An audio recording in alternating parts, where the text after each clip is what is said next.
Таджикистан держит руку на пульсе. Досмотрите это видео до конца, и вы узнаете, какие планы у талибов на Панджшер. Подписывайтесь на наши обновления, чтобы всегда оставаться в курсе событий. Представитель талибов Мухаммад Наим рассказал о планах группировки в отношении Панджшера, единственной провинции Афганистана, которая в настоящее время не находится под их контролем. Говоря о победах в других провинциях, представитель талибов в диалоге с афганскими СМИ отметил, что ситуация с Панджшером не представляется острой и не имеет военного решения. И этот вопрос мы хотим решить через взаимопонимание. «Единственной мечтой нашего народа было положить конец войне в нашей стране», — сказал Наим. Мухаммад Наим заявил, что вопрос последней неподконтрольной провинции они постараются решить мирным путем. В качестве примера он привел Бадахшан и Балх, где смену власти удалось установить без жертв.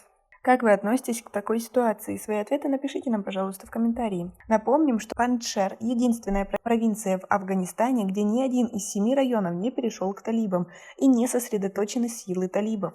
Некоторые афганские политики, в том числе Ахмад Масуд, младший сын национального героя страны, также уехал в регион. Эта война теперь моя. Я и мои соратники готовы пролить свою кровь. Мы призываем всех свободных афганцев, всех тех, кто отвергает рабство, присоединиться к нашему бастиону Панджшер, последнему свободному региону на нашей измученной земле. Афганцам всех племен я говорю: сражайтесь вместе с нами. Афганцам, живущих за рубежом, но близким нам сердцем, я говорю: знайте, что у вас есть соотечественники здесь, в Панджшере, которые не сдались. Учитывая, что Панджшер стал оплотом антиталибских сил несколько десятилетий назад, есть ожидание, что провинция будет сопротивляться организации. Однако стоит отметить, что негласный лидер ополчения Масуд-младший в одном из последних интервью сообщил, что готов к примирению с талибами, если те действительно хотят мира в стране.